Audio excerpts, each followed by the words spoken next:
Cameras roll, time to break the mold. No more silence, every story's gotta be told. Truth in the air, no filter, no disguise. Real talk, real change, we open up your eyes. We got the voices that are changing the game. Fearless, unchained, calling our names. From the struggles to the rise, we expose, we ignite. No topic too deep when you step in the light. We got the ventures, spotlight at your truth be heard. Unfiltered conversations, every thought, every word. We challenge, we question, we dive in the deep, breaking the silence. No secrets we keep.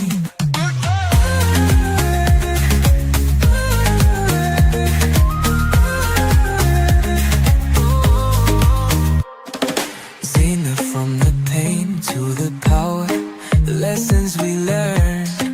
Voices of the people, let the fire burn. Dr. Donna, Dr. Laxley, leading the way, guiding the truth in a world full of gray. Experts, activists, voices untold. Everyday heroes with stories so bold. This is more than a show, it's a movement, a spark, illuminating shadows, bringing light to the dark. We got the voices that are changing, be heard. Unfiltered conversations, every thought, every word. We challenge, we question, we dive in the deep, breaking the silence. No secrets we keep.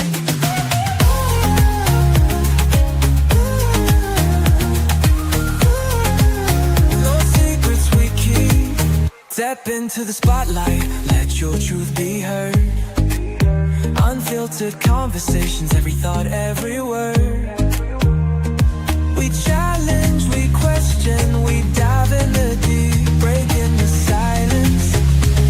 No secrets we keep. We got the voices, spotlight, let your truth be heard. Unfiltered conversations, every thought, every word. We challenge, we question, we dive in the deep, breaking the silence. No secrets we keep. And if you want the real, then tune in right now. We're breaking down walls, no backing down. One mic, one voice, one mission tonight. Step into the spotlight, let's get it right.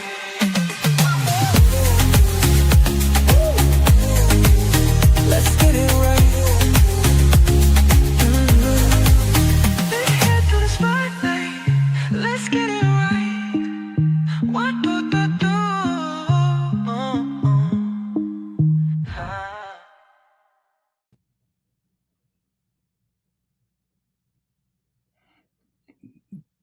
Unmute your thing, Donna.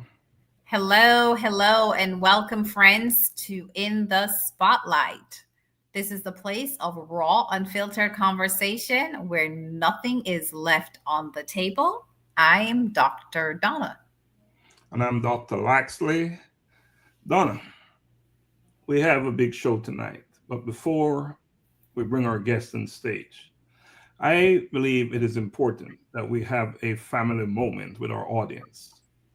You know, there's a collision with purpose movement business that is too important for us not to share. So let's take a few minutes and talk about that before we bring our guest on. Sure, absolutely. So, of course, this movement, it isn't just a brand or a name. It's a living, breathing mission, right? And part of our commitment is being transparent about the vision and the work, right? And yes, the challenges that come along with the work. And there are some challenges, right? There are a few. You know, one of the biggest things on our hearts right now is the Kenya Outreach 2026. But before we talk about what is next, let's go back, and look at what we accomplished in 2025. You know, the our 2025 outreach to Kenya was more than a trip. It was a mission of impact, a journey into the heart of Africa. Right. Yes, absolutely.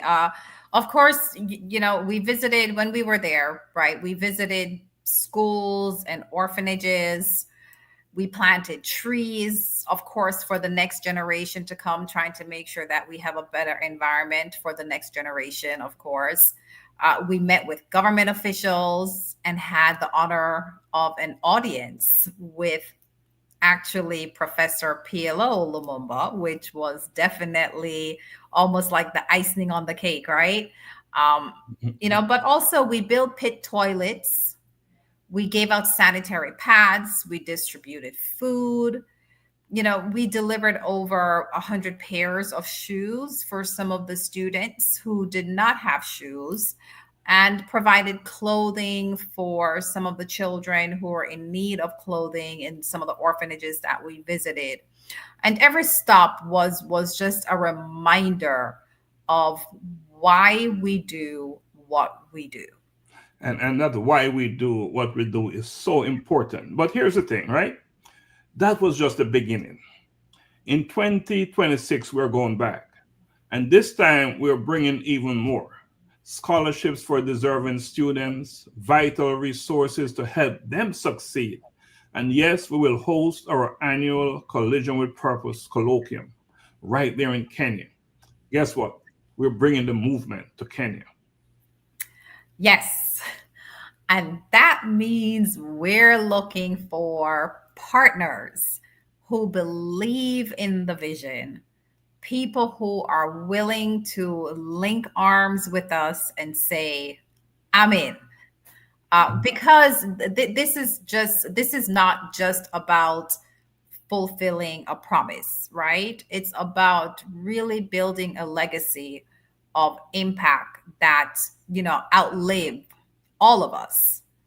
So the work is of vital importance. And it is ongoing. And I will say this, Dr. Donna. If you have ever wanted to be part of something bigger than yourself, this is going to be it in 2026. We're not going back empty handed.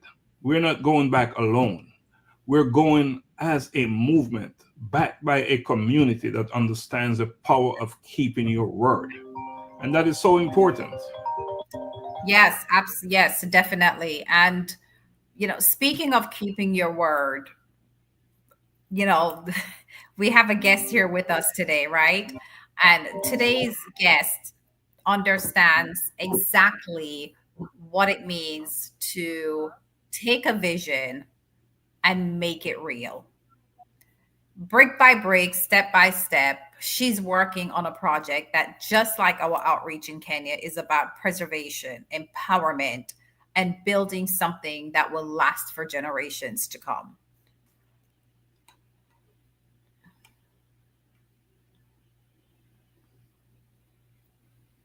We're not on mute. Tonight, huh? We have a mutant problem. All right, but let's work through that, right? So, yeah, let's bring her on. Let's bring her on because this is not just about honoring the past, like you said. It's about equipping the future, and her story is all about inspiration. It will Mhm. challenge you, and hopefully, move you to action. So let's do our thing and get her on set. All right. So this evening, we have our guest, Dr. Apollone Reid. She is the president of the Jamaica Museum and Cultural Center. She is a visionary leader and passionate advocate for cultural preservation. And as a driving force behind the Jamaica Museum and Cultural Center in Atlanta, Georgia, she's uniting the Jamaican diaspora and ensuring that the history, art, and the contributions of Jamaican people are preserved for generations to come. And that is such an awesome thing to be doing. For generations to come. And we should say we're both Jamaicans. So this Yes. museum will serve our interests well. Now, let me say this. Her work goes beyond artifacts. And a lot of times when you hear about museums, you're talking about artifacts and those type of things. But her work is about identity, community pride, and creating a place where future generations can connect to their roots. And we're going to talk about her latest initiative, the BRICS campaign, to raise funds to build the Jamaican Museum and Cultural Center. And guess what? Right here in Atlanta. Right? So let's do it. Before we bring her on, I'd like to play a video. Let me play a video before we bring her on, okay? Okay. I am Dr. Apollone Reid, President of the Jamaican Museum and Cultural Center. I am Christine Mizuka, Vice President of the Jamaican Museum and Cultural Center. We want to let you know that something big is about to happen in Atlanta, and you don't want to miss this. The countdown has begun, and things are about to get electrifying. Brace yourself, because what is coming will change everything you can imagine about Jamaica. Let us make history together. You've waited long enough. The moment is almost here. Get ready to witness something unforgettable. We're bringing the rich history, culture, and legacy of Jamaica right to the heart of Atlanta. But we cannot do it without you. Join us, support the movement, and be a part of something truly groundbreaking. This is history in the making, and you are a part of it.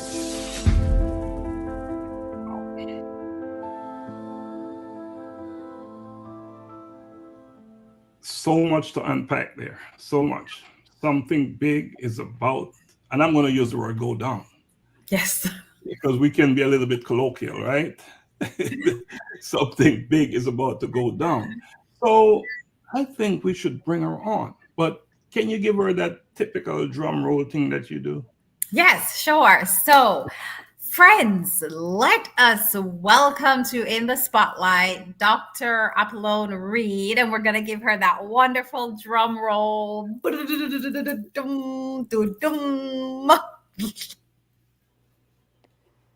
Hi, good evening. Good evening, Dr. Reid. How are you? Hey, I am fine, thanks. It's such a pleasure to be on for the first time, Doctor. Oh, I this, want to this is your honor. first time? This is my first time. It's a privilege. I watch you all the time, and I am so amazed by your outstanding guests that you bring on. So I hope I can do a quarter of the job that they have done inspiring people. Well, So, today you are the outstanding guest. How about that? okay, I receive that. We want to make a difference in how the future generations see Jamaica and how they respect the traditions that we grew up on. Wow. That is so important, you know. And we had said earlier that all of us are Jamaican. All three of us are Mhm. Mhm. Jamaicans. And that's important, right? Yeah, We're repping for our country, for brand Jamaica, all of we us. are. It's so important to us. Yes, so we're going to get going because we have a lot to cover tonight. But before we go in, can you share a little bit about yourself? Introduce yourself to our audience, please. Well, I see myself as a little country girl, and I hope I don't get in trouble again because I did get in trouble once for saying I went to high school in the bushes and I went on television. But I can really consider myself a little country girl. I was born in Montego Bay, but because my father was a public health inspector, we moved around quite a bit for a while. And then we settled in a little community district called Somerton. Somerton produced some great people like Jimmy Cliff, um, a lot of people that went into music and have done other things, hoteliers, teachers, My mother herself was a teacher. She taught the scholarship class. So, we were under strict rule. We didn't get any freedom like most other kids. So we would have to trick her to let us get out of the house. But I think growing up in the country did something for us. It galvanized the families and the community. We took care of each other. And, you know, as children, we, even as young as 7 years old, we would all get together because we saw what our parents did for the community, trying to help the community. So we would get together and have cantatas. We would sing and we would perform. My brother would write stories and we would act. We were actors from we were small kids. And then the whatever funds we made from the acting, the proceeds would go towards the less fortunate in the community, buying toys for them, buying exercise books for them to go to school. And, I think it's because our parents cared and we saw the parents around who cared. And so we wanted to do the same thing. And even going to high school, we carried that with us. So a lot of times it's the parents that instill in us what we should be. So, in honor of my parents, and I never thought about it tonight, I really want the Jamaican Museum and Cultural Center to be established. Wow. Wow. Donna, how about that? And Dr. Donna? What, Yes. what part of Jamaica you grew up, Dr. Donna?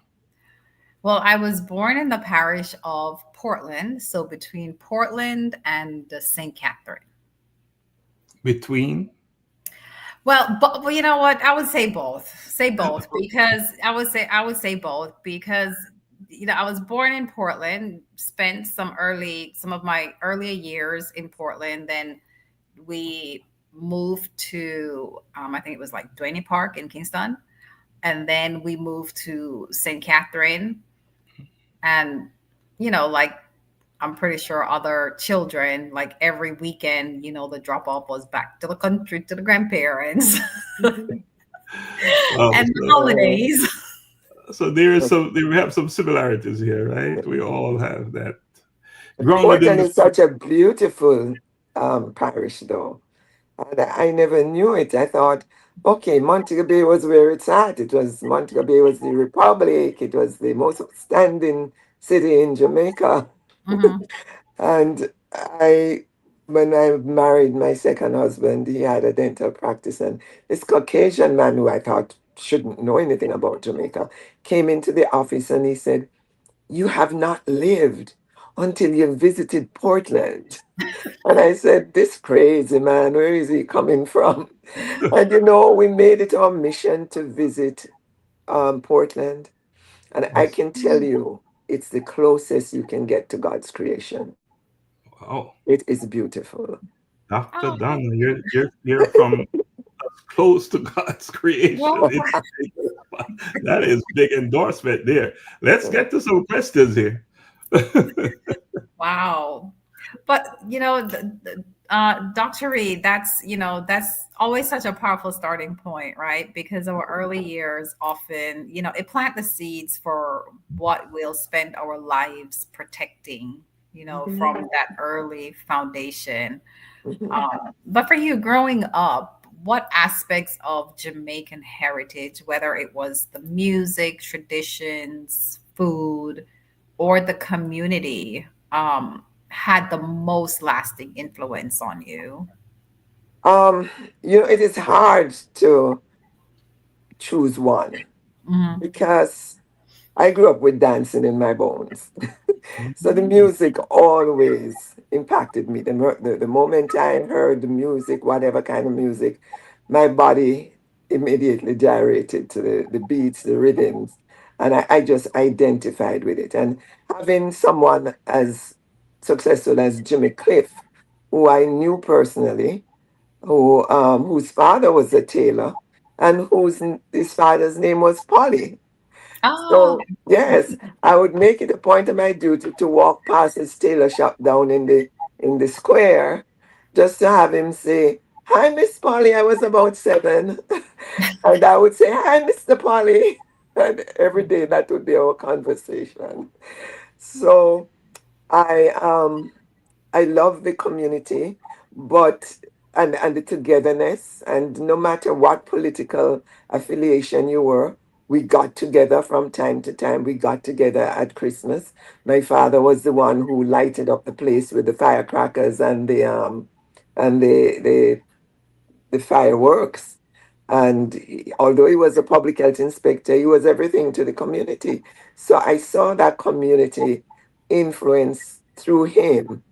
And dancing, yes, was one thing, but there were other things. The food, we shared everything. If my neighbor made a cake or special meal for the day, she would bring some to us, and we did likewise. And not just the one neighbor, but all the neighbors around. So we had this sense of sharing for survival, and no one was thought of better than the other. Whether you had more, nobody felt inferior because everybody was sharing what they had. And the just the kind of traditions that impacted me as a child. Some of them I was scared of, like the John Kuno, and I didn't look forward to them coming around at all. I would run and hide. Then there was the Black Art Man, and the mm, Black Art Man was what was used to scare us if we didn't behave or we wouldn't listen. And besides the Black Art Man, you had the rolling calf. So I was constantly looking out for the chains to hear the chains coming. And those things scared me. But there were the good things too. There were the good things like the Christmas cantata and the Easter cantata that all the kids in the community participated in, dressing up like angels or Mary or, whatever character. Everybody in the community look forward to it. And I must tell you something. I went to the Presbyterian church, and I'm not insulting the Presbyterian church because I really respected it. I used to sleep a lot because it was a quiet service. But that church brought all the other churches together, brought the kids from all the other churches together to worship. And on a Saturday, there was youth fellowship, or was Sunday afternoon. There was youth fellowship. So even Seventh-day Adventist kids became my friends and are my friends to this day because of the community spirit. And that's the kind of spirit we want to bring to descendants of Jamaicans living in Atlanta. Mhm. I'm so happy that you brought it back to that. So that's about the cultural preservation that and community building that we're talking about. But for every dream, right, there's usually a spark, something that triggered it. Whether it could be an experience or even a challenge, right, that pushes a person forward. In your case, who or what inspired your passion for this cultural preservation and community building thing that you're on? Well, I knew there was something lacking in Atlanta among Jamaicans and descendants of Jamaicans in the diaspora. And the first inkling I had was when I saw descendants of Jamaicans coming into the dental practice that I helped my husband run. And their behavior was not that what I was used to growing up. They didn't understand anything about Jamaica. They didn't behave like we would. The respect wasn't there for your elders.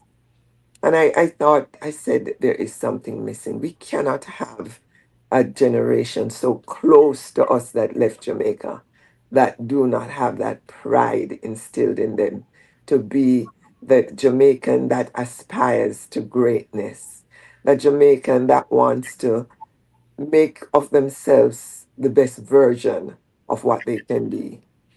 And as I was lying in bed, I've always had these. I wouldn't call, I used to call them premonitions because a lot of them were bad, warning people that things were going to happen to them. But, and I wouldn't say it was an epiphany either, but I felt as if something greater was speaking into my spirit. And I remember my husband used to talk about when he had conceptualized the Atlanta Jamaican Association in '76. And he had brought a few Jamaicans together to be the founding members of the AJA. And when I met him in '78, I wasn't living up here yet. I was just visiting. And his major goal objective was to have a center where Jamaicans could come and learn about their culture and be protected because of their culture, be guided to take right strategies to achieving success rather than risky behaviors. And so I was laying there and this thing just came to me. It's like a silent, loud voice. I don't know what to call it. And it said, definitely form a Jamaican museum and cultural center. And I did some research and I said, every museum that I've seen in the United States is a standalone museum. But if we are going to share our culture, if we are going to instill pride and unity and living as one, then we have to have both the cultural center and the museum side by side, interrelating with each other. Wow. So, Dr. Reid, it's so amazing how those influences early on, shape the kind of work we commit our lives to. And as we can see in your case, it's very clear that it's really fueled something extraordinary in what you're doing. Just to reiterate again, when did the idea for the Jamaica Museum and Cultural Center really first took root for you?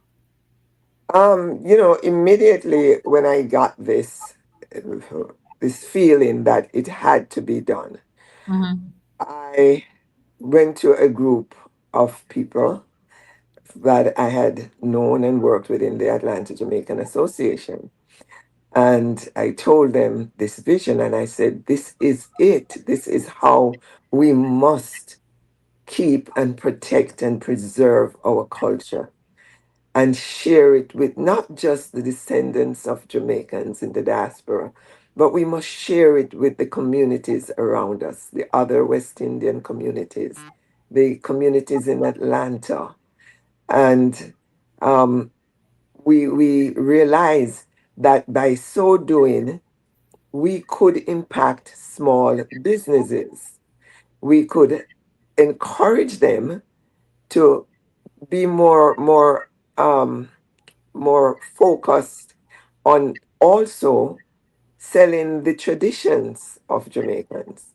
And so what we did, we went into the schools and we chose a theme. And the first theme that we chose was the banana. And we go in with the history from slavery, how the slaves were used to farm the plantations, where the money went to the colonizers. And out of that, we came down in history where Jamaicans were able to own their own banana fields, before sugarcane took over, and where they made different kinds of professions out of it. So when we go into the schools and we teach them the nutrients in bananas, the the value added products that can be made out of bananas, the restaurants, the pastry shops that can be created, the farmers, the big industries. So it depends on just what kind of profession do you want out of this particular theme, and we teach them the history, and then we teach them about the makeup of Jamaica, Why are we looking different? Why does every Jamaican look different? And we tell them about Martin Luther King. We tell them that Martin Luther King loved Jamaica. He wrote most of his manuscripts in Jamaica. And he was so impressed with what he saw in Jamaica that he wanted to bring the lived experience back to the United States. So being in Jamaica actually expanded his vision of the civil rights movement. And I don't have to go into the details of Martin Luther King being the civil rights activist born in Atlanta, because just about everyone who is alive knows who Martin Luther King is. So he wanted to see every color live together. So he expanded the civil rights movement and concept to be more of a global concept rather than just something in Atlanta or in the South. So he loved our motto, out of many one people, because in one of his speeches at the University of the West Indies, he said, when I go there, I see people looking like Chinese. And I ask them, where are you from? And they say, what? I'm Jamaican. He asks the Indians, where are you from? And they say, I'm Jamaican. He asks the Irish looking man, where are you from? And speaks in patois, me a Jamaican. And it was just so fascinating to him that he brought this concept to widen the civil rights concept. You know, the civil rights argument is a very important one, especially right now. And it must be said over and over again who Martin Luther King is. Because these days, things are disappearing from the history books, Yes. right? Yeah. Oh, So it's yes. important that we say it over and over who he is, who Marcus Garvey is, who all of our Hmm. great leaders are, who they Yes. what they represented, because things are disappearing. Now, Dr. Reed, as you know, every great vision must have a home, right? Why is Atlanta the right place for this museum, and what unique role will it play in the Jamaican diaspora on a whole? Okay. Well, we have thousands of Jamaicans moving into the Atlanta area and its environs. When I lived here in 79, there were only 200 Jamaicans. And so everybody knew everybody. We partied together every Saturday night. We played football, soccer, or the ladies dressed up in their high heels to go watch soccer. And everybody was supporting everything Jamaican because we're so small. And when I came back here, I went home for 16 years in 1985 to school my children because I said, although they were born here, they must be educated in Jamaica. And that was one of the best sacrifices we ever made as a family because it propelled them intellectually in business opportunities and everything. It gave them a head start over the normal African American who encounters so many obstacles in trying to achieve or grasp the opportunities. And so um, when we came back, we decided that we're going to stay in Atlanta because Atlanta is the hub. And soon afterwards, the Atlanta airport was declared the international hub for travel, for trade, for just about everything that is progressive. We have Jamaicans in the leadership and the management at the international airport. We have 300,000 passengers passing through the Atlanta airport. And you have to be blind to realize that if we can market the Jamaican Museum and Cultural Center, especially if we get somewhere close to the airport, that we can attract a great portion of those 300,000 that pass through every day. So I saw that as one opportunity. The other opportunity, or the other facet of our thinking, was that we have a large Caribbean community here too, and we all support each other. We have um, the, I think we're the top 10 state, or among the top 10 state that have Fortune 500 companies, top Fortune 500 companies, who they employ thousands of people. We have the HBCUs here, more than many other states. We also have the greater number, or the greatest number, I think, I stand corrected if I'm wrong, of nonprofit organizations giving back to the community in terms of culture, in terms of supplying the needs of the underserved. So I just thought Atlanta was the ideal place. And because it is the hub where people connect to their final destination, we saw the opportunity of people stopping overnight to visit Brand Jamaica, because Brand Jamaica is now a brand. Everybody is eager to have a part of us. And so it's just the opportune time to protect our tradition. And I must say, my concern is that we are the last generation that experienced the real traditions of Jamaica that shaped us into who we are. Mm. And we don't want to lose that. A solid point, and hence the importance and the significance of the museum and cultural center. Yeah, absolutely. That's definitely a solid point there, like Dr. Stevenson said, right? We have to Yeah. preserve it. But so Dr. Reid, so take us there. If you could just, take a few moments to paint a picture for us. What will people experience when they walk into the museum for the first time? Okay. I don't know if you've ever, we got the same vision, like the large museum in DC, the National Museum of African American Culture, History and Culture. And most people will go to DC and visit that museum.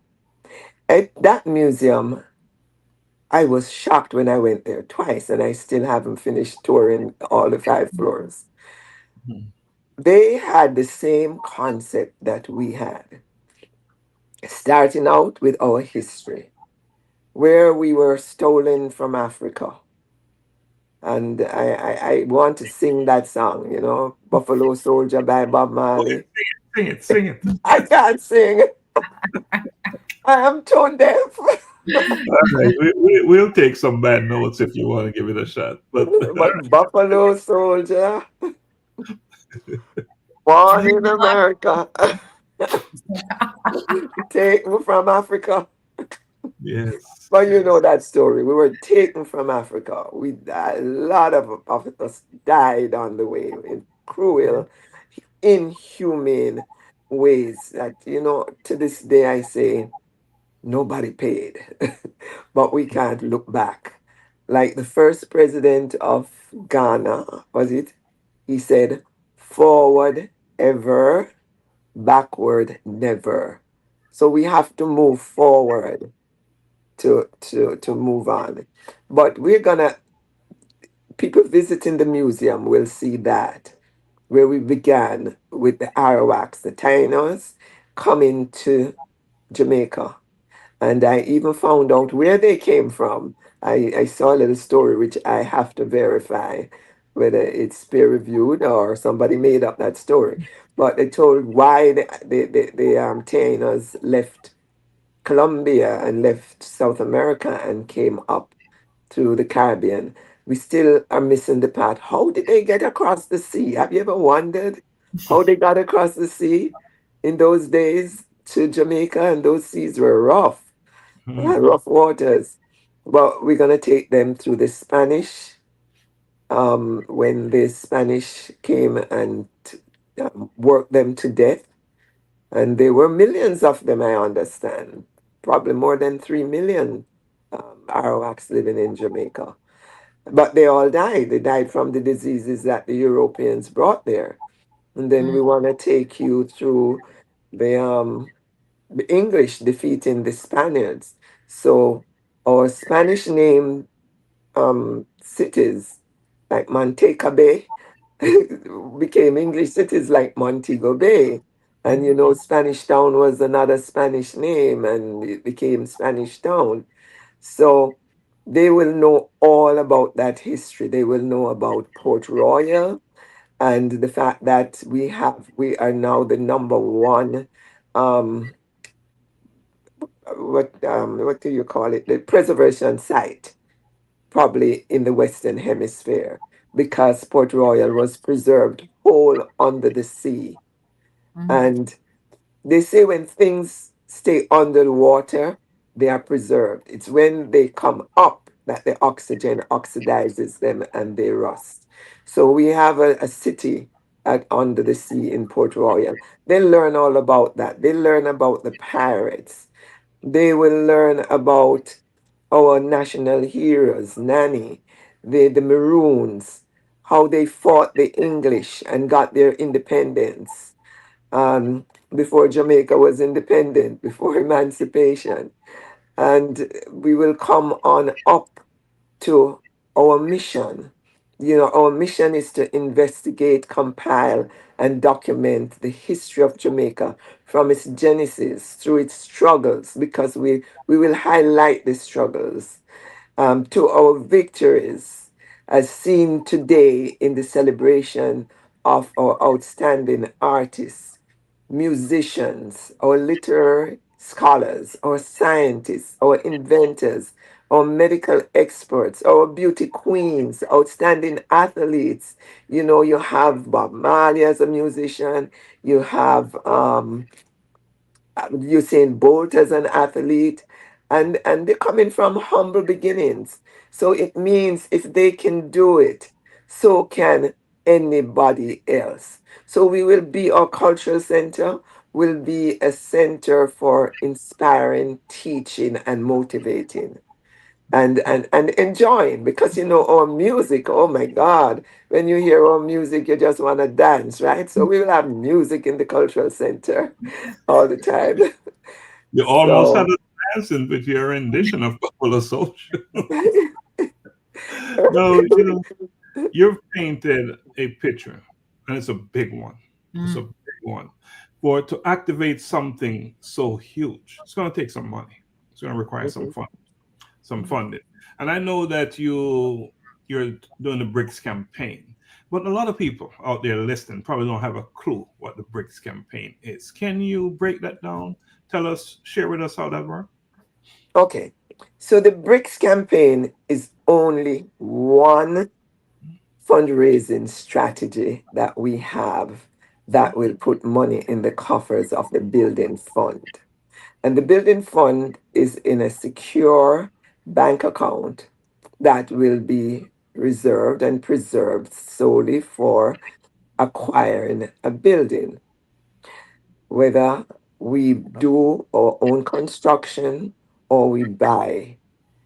But it is to ensure that we have a museum. So it it is a very popular strategy for raising funds. And the reason it is, I think, that it is popular is because each person who buys a brick can leave their legacy on that brick after they have passed this earth, passed on in this earth. They can leave it for their families. They can leave it for others to see. People can talk about them. What did they do in their lives? Families can come and say, this is your grandmother. This is your grandfather.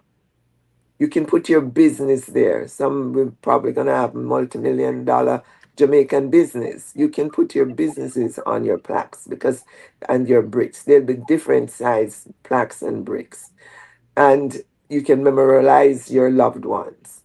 So this technique strategy is popular for that reason. But Mhm. we are going to have other fundraising strategies. I don't know Indeed. if the question asks that.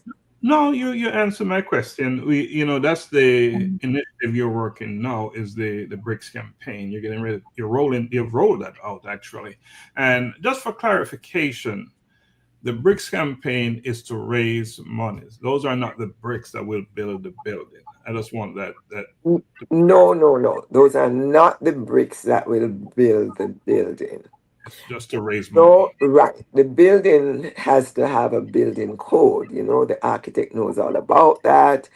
I am not too certain about the building code here. I'm very familiar with the building code in Jamaica because I built in Jamaica.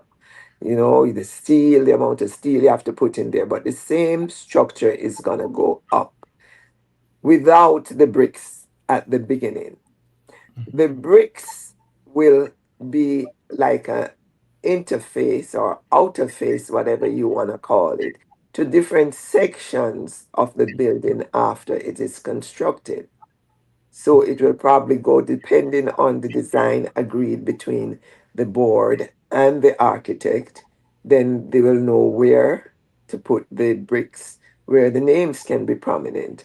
A lot of museums put them in gardens along the side of the wall, the bottom side of the wall, outside mainly, um, because inside is used for display of our history and our artifacts. But maybe they put some inside or plaques inside. That we haven't come to that point, but they will be in the construction design. So I like the garden idea. I like the bench idea. I like the base of the building being covered with bricks with names on them, but that is after the major structure goes up. The Dr. Reid, by sometime tomorrow, at least 1,000, maybe 2,000 people will have watched you talk about the museum and cultural center. I want you to talk to them now. Talk to them directly. How can people locally and globally, because this is not just a Atlanta Jamaican initiative, I don't believe it is. It's a global initiative. Is that correct? How can It, they take part? it is a global initiative. And I am so encouraged when I see things like when Buju Banton gave his first concert. People loved Jamaican music. And so they came from all over the globe, as far as Australia. You didn't have a room in a house in Jamaica that didn't have a guest, a paying guest, because they came to see Buju Banton. So if they can come to see one man perform, they will come from anywhere in the world to see what we have preserved in these very entertainers or in the political influencers like our well, for close to vice president, um, other persons who have changed American politics and influenced American politics. So I believe that they will come and that they we will have a successful museum that will be run because people will support it. And as we're talking about support, let's pivot to partnerships, right? But building something so big, such a big vision, will mean that you'll have to have the right partners. How is that going? Partnerships, sponsorships, or are you looking at grants? Different ways. We Yeah, we are looking at grants. We need assistance because a few hands cannot do it all. We need people with the skill for grant writing to give their support to Jamaica because when you support the Jamaican Museum and Cultural Center, you are leaving a legacy for your generation or your descendants after you.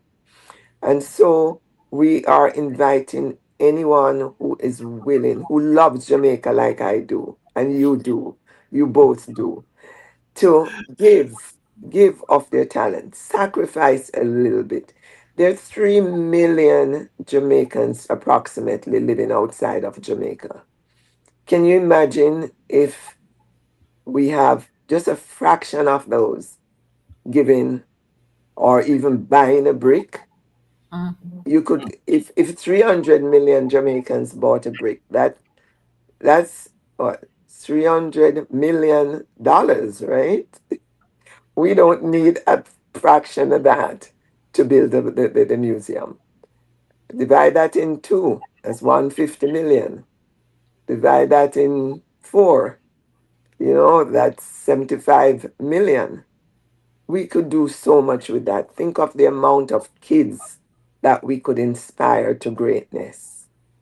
Mm. So I am appealing to every Jamaican across the globe to give something, to buy a brick, to go to www.bricksrus, that's the letter R, us, slash sponsor, slash JMCCATL. And that means JMCC means Jamaican Museum and Cultural Center. ATL means Atlanta. So Yes. it's www.bricks, the company partnering with us to do the bricks, .com/ sponsor slash JMCC ATL. And incidentally, this company was the very company that partnered with the Atlanta commemorative stadium when the Olympics were held in Atlanta in 1996. So we have some history of success there. And also Yes. I should say that Christine Mazuka, the vice president of JMCC, she posted the link to purchase bricks in the caption in the chat. So it's in there. Go there. You can buy your bricks tonight. Go in there and buy more than one. Buy two, buy three, buy for the whole family. So it is in there, it's posted. So thank you, Christine, for posting that. All right, so Donna, let's keep it moving because time is a thing, but we want to Right. have more questions. Right. So yeah, so you all hear how to go and support the center, right? Go ahead, jump online and purchase your bricks. But Dr. Reid, I am sure you've had some really touching moments along the way about the project you're doing. Can you share any inspiring stories from individuals or families who've already purchased their bricks? And what are they saying? Well, I have a couple who have purchased bricks in memory of their loved ones. Um, that's what I've seen so far. Some persons have purchased bricks for family members. But one particular story, I am sort of connected to that story because it was my neighbor. And one of my favorite pastimes is baking fruitcakes. Thus, we Mm. have the fruitcake competition every Christmas. And I still believe my fruitcake is the best, by the way. But even today, I bake one and send for someone. But it was her mother, who was actually her grandmother too, who taught me to bake. And I don't think I had learned much from her at the time because really why I stuck around her while she was baking was to get the pudding pan to lick because I love the taste of that. And sometimes she would clean that pan so clean with her finger that I was so disappointed. There wasn't much to eat after that. But she would always give me and say, go, eat it and then wash it out for me. But she taught me a lot, and she taught her daughter also. So her daughter is buying a brick because she remembers the goodness of her mother, not just to them, not just teaching them traditions of Jamaica, but also um, sharing with the community, Mhm. and that is a recurring decimal, the way the community shared with each other. And we want to bring this here. We want to use that to avoid the infighting, avoid risky behaviors that would cause um, us to, messages are coming in, sorry, I'm trying to read. Yeah, that would cause us to not be in unity. Just look at how unity has made us grow. And those are some of the things that we want to instill in Mm. our Jamaicans and people who come here. And Okay. can I don't know if you're going to give me a chance to tell the prices of the bricks, but I will wait. But before we talk about the prices, let's talk about the big kickoff. The big kickoff coming up. Let's talk about the big kickoff. Okay. August 20th. Let's So talk about so on August 24th, 24, as the English say, at 4 p.m., we will be launching our BRICS campaign. The campaign is set for a specific time. So we will have a period of 5 months that people will rush to buy their bricks before the campaign is closed. We don't want to get left behind. So we're encouraging people to start buying even today and thanking those who have bought already. But at the launch, we are hoping to set a target, and the target is going to be large. So we would like everyone who will receive a flyer and who has received an invitation to come out and buy your brick. Now, it's because it's a hybrid event, there are limited spaces at the in-person event. We were going to have entertainment, or we are going to have entertainment. We're going to have something about the history of Jamaica, why you should participate, and we will be beaming or streaming that out to the wider public. And everyone, please look out on social media. Please look out on for your emails. Please look out at WhatsApp or any other means that on Instagram also, because you are going to be seeing as of tonight. You're going to be seeing the full flyer.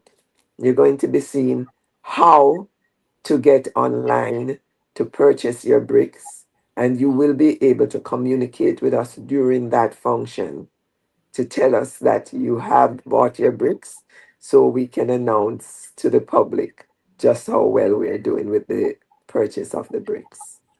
And again, we're talking about August 24th, Yes. 2025. And Sunday. that's a Sunday. And I Yes. believe it's from 4 to 6 p.m. Is that correct? Yes. Yes, All it right. is. And what about the prices of these bricks? Can you talk about price and the cost? Okay. At the event, it's recommended that because the space is so small, the in-person event, if you attend, we recommended that you buy an 8 by 8 inch brick, which is $250. Online, we would love you to also buy $250 brick. But we have another price. We have $100 brick, which is 4 by 8. Now the 4 by 8 only carries 3 lines. So if you have 10 family members, you're only going to get 3 names on it because each line allows only 18 characters, including full stops and spaces. So it would be better if you really want to memorialize your family is to buy a 8 by 8 brick. You have 6 lines there. So you can get 6 family members' names on it. And then in addition, we have extras. We have extra donor bricks where you get the same size brick that you bought. You get that one to keep for yourself as a souvenir. And that brick, the 4x8, will cost you $40 more, and the 8x8 will cost you $80 more. And those you keep for yourself, you hold them forever and pass them on. Then we have the souvenir bricks, and these are miniature bricks. They fit in your hand, and we have customized inscription on them. So the 5x3 will be $25, and the 3x3 will be, no, sorry, the 1.5 inch by 3 inch will be $25, and the 3 inch by 3 inch will be $35. And we don't stop there. We have certificates also, and you can buy your certificates and frame them, and the certificates are made on heavy ivory paper, and it shows your inscription on red colored brick, and that's only $12. So you have a number of things that you can buy to keep as a legacy and pass on as a legacy. Hmm. Dr. Donna, before you ask the next question, I just want to go out there and say that I bought my brick. I thought it's important that if you are a believer of this initiative, of the mission, you need to set the example. You need to get out there and purchase your brick today. I don't see how you sell something that you haven't bought yourself. So if you are a believer in this vision, get out there and purchase your brick. Also, a Collision with Purpose is a co-sponsor of the event in Mhm. August 4th. Yes. And we believe, because there's alignment with the vision and a collision with purpose. And that is why it's so important to us here at the movement. And not just that, we're Jamaicans, right? Mm-hmm. A big part of it, right? We're Jamaicans. And why wouldn't we want to see this vision manifested into what it ought to be? So no, if you are a Jamaican, if you're a human being walking this earth, this is a big deal. You need to jump on it, get with it, and make it happen. Step up, purchase your brick. And we will be pushing this initiative way after the launch on August 24th. And that's the commitment we're making here at A Collision with Purpose. Dr. Donna, I hand it back to you. I know we're running out of time, so let's move it so we can talk about a few other things. Right. So, just like Dr. Reid has definitely gone over all the various ways you can purchase a brick. I mean, there's you down to $12, guys. So there is no reason, no rhyme or reason not to support the BRICS campaign. Um, there's something there for you, right? So Mhm. definitely come out and support the campaign. But Dr. Reid, while we know the BRICS campaign is really the biggest effort that you have going on now, I know it's not the only strategy that you have with raising funds. What other ways are you raising funds for the museum? Well, we are looking at big partnerships. We came close to one where the Georgia Aquarium, we were having meetings with them, and they were going to partner with us for a exhibition. And that exhibition, we would have been pushed forward. It would have exposed us a lot. I think what happened, it was so big that the government came in and they signed a memorandum of understanding, which included the the project that we were supposed to do with them. But there was some unfortunate passing of the CEO, so I don't know where and how far the memorandum of understanding has gone, or if it's just in a quiescent period and will again be activated. But it's partnerships like those that we want promote and garner support. So we will be looking at big corporations in the near future. We will be looking at small businesses, and because some small businesses have supported us. I want to give shout out to people like Marcia Parker from JAICC, from GIFs, and our own A Collision with Purpose, Dr. Laxley, who I couldn't do without, because he's a guide, my daily guide. And we have people in the organization who work very hard. Our vice president is on listening, Christine Mazuka. We have Dr. Glenn Laman, who he is key in a lot of different ways. We have our treasurer, Marcus Taylor. We have an advisor, Dr. Lex Johnson out of England. We have Dr. Carla Hilton. We have our secretary, who is so motivating, Val, Val Marks. We have a very young member who she manages our website, and Laurel Wong. And I hope I have not missed anyone out.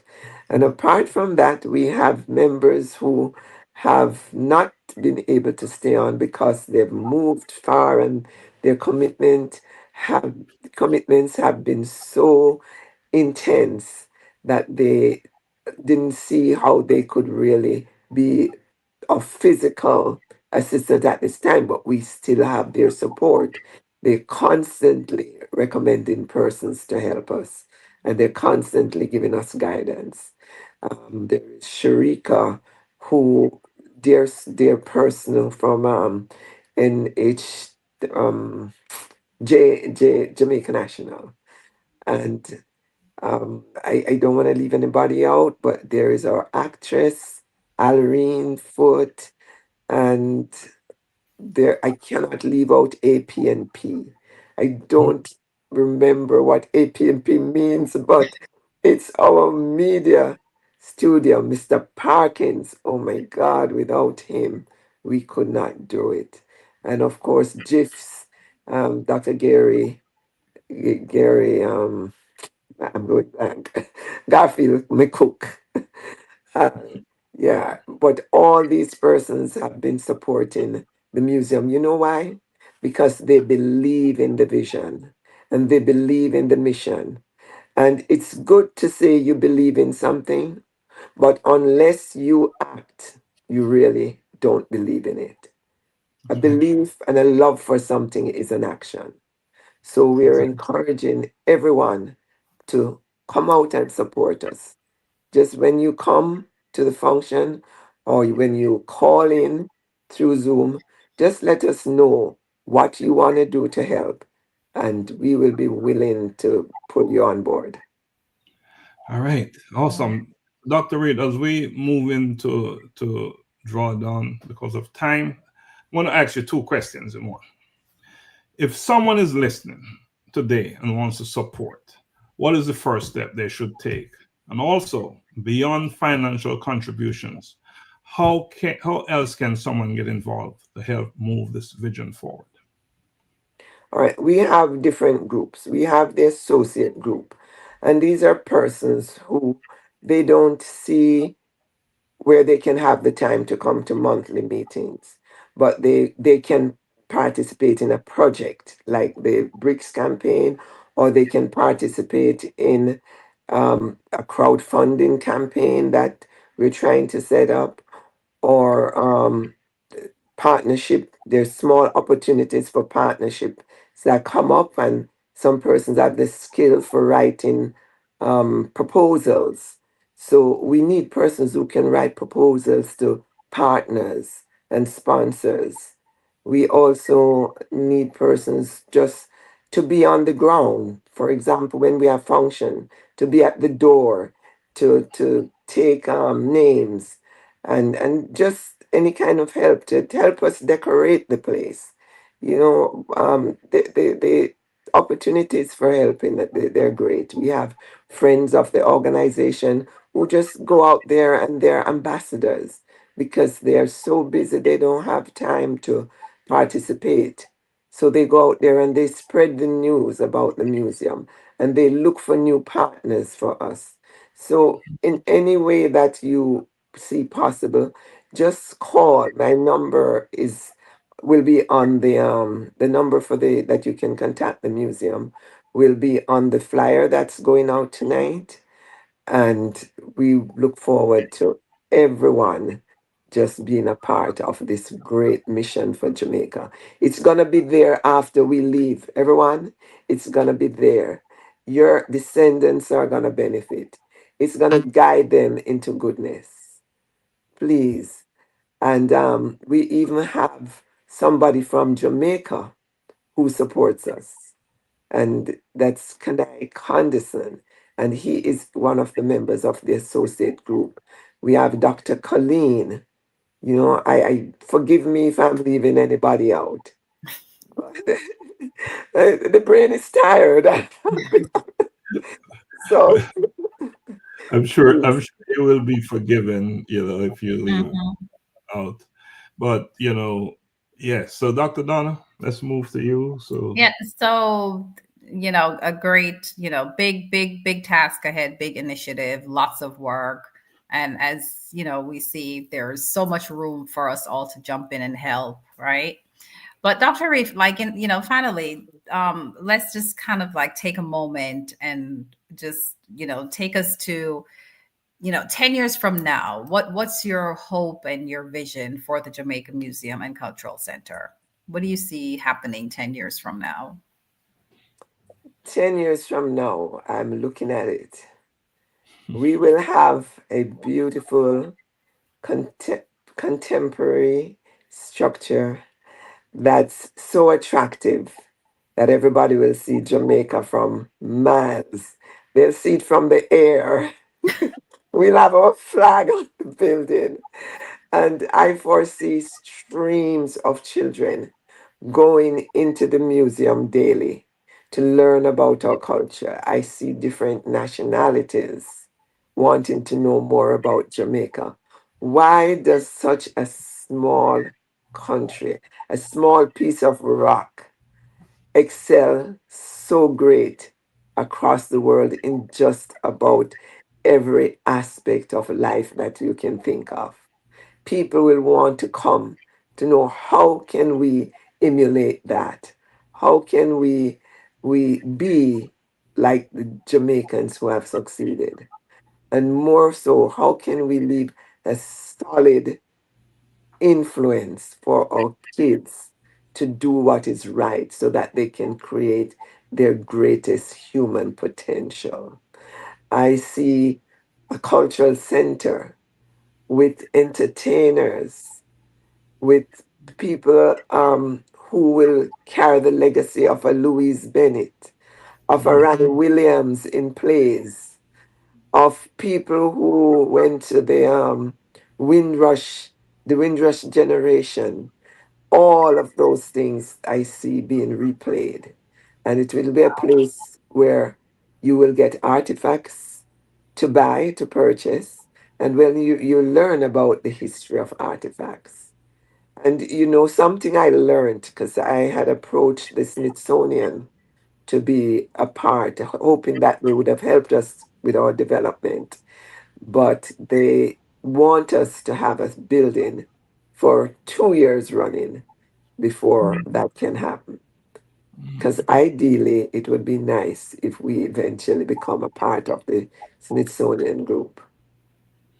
and that will happen. And that will happen. Now, Dr. Reed, as I said earlier, we're drawing down on time. Here's an opportunity for you to say a final word. Maybe we didn't ask you a question and you want to provide some more information. This is your opportunity to do so. Please. Every Jamaican, no matter how small, if you love Jamaica, and I know you love Jamaica just as much or even more than I love Jamaica, No matter how small it is, donate something. Go to our website, jmccatlanta.com, and click that down button and look for donate. And when you go there, just follow the instructions and give whatever you can give.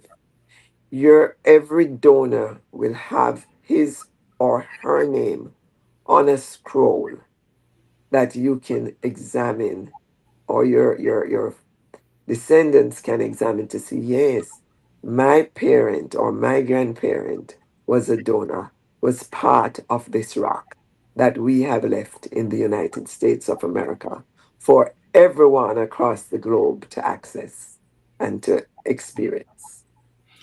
She said it. The president spoke. Any amount is accepted. And even though the prices are established for bricks and certificates, you can go way above and beyond. You're not limited and restricted by those numbers. So if you want to make $1,000 donation, 2,000, 3,000, 4,000, 5,000, please, it's welcome. Welcome. All right. So Dr. Reid, wow, what a conversation. On behalf of my co-host, Dr. Donna, and I know she will speak for herself, but and the entire A Collision with Purpose Movement family, thank you. Not only for the vision that you shared with us tonight, but there's something bigger. The level of servant leadership you and your team of directors and members live out every single day. A mission and a vision like this is no small undertaking.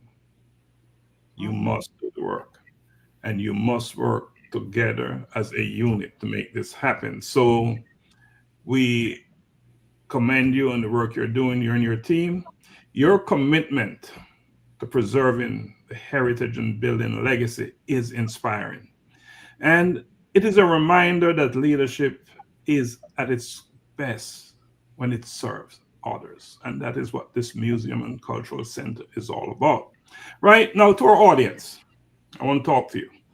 You have heard the heart behind the mission and the vision. Now it is your part, your turn to be part of this story that has been built. Whether it is supporting the BRIC campaign, spreading the word, or finding ways to serve in your own community, remember, true leadership isn't measured by titles or applause, but by the lives we lived along the way. And what a way to lift others up than to I support. Can you allow me to thank one more person? Certainly. Mhm. The most important person, our fundraising director. And she lives all the way in California. And she is vital to this structure because without funds and without organizing it, although she's in California, we will not survive. So, Carol Williams, I want to thank you for keeping our operational funds going. From the bottom of my heart, I thank you. Are we missing anyone else? Because this is the time where we go it all. We'll be jumping out of here in a minute. That is Okay. it. I think that's the only person that, yes, is left All that right, I, Carol, yeah. you for being the person behind the money. All right, so Yes. Dr. Donna, let us continue to do our thing here at A Collision with Purpose. Let us lead with humility. Let us serve with purpose. And let us commit to building a legacy that will outlive us all. I turn it over to you. Yes. So, Dr. Reid, thank you so much for joining us here this evening to share with us this phenomenal vision that you have and knowing that it will happen. It's going to happen. It's the roots, the seed is already planted and it's rooting, right? Mhm. So the trees, it will start sprouting and bear fruits. And one thing I want to say to our audience that is actually listening to us, even though the museum. It's really preserving the Jamaican culture and heritage, but we all have a part and a place in this culture, whether it's, your great grandparents, your parents, great greats. If you look at your lineage, know that supporting this vision is supporting so much more. It's supporting us as a people, for generations to come, and even our our descendants. So go out there, support. Definitely get in touch with Dr. Reid. She's told us how we can support the campaign, support the vision, whether you volunteer, give your money. She told us how many Jamaicans, just Jamaicans alone, that's, that's abroad. I mean, what did you say? 300 million? That's no small number. If each Jamaican just, I'm sorry, 3 million. 3 million. Okay, 3 3 million. million. If you think about it, if every single Jamaican, if you just gave $1, like commit to giving $1 to the campaign today, it's going to happen, right? And it will happen even sooner, and know that you're a part of history. So I want to say thank you for joining us this Thursday evening. We do not take your time for granted. We are happy that you've joined us, and we're hoping that you will go out there and support the campaign. Like always, I always say, when you tomorrow is Friday, you want to do an act of kindness. Well, hey, this is a perfect opportunity to go ahead and do an act of kindness tomorrow and the weekend to come. Go ahead and support the Jamaica Museum and Cultural Center. Thank you all for joining us this Thursday evening. And before we go, I just want to send a big shout out to my buddy from Jamaica, Kanai Condison, man, the Jollywood man. All right, so let's go.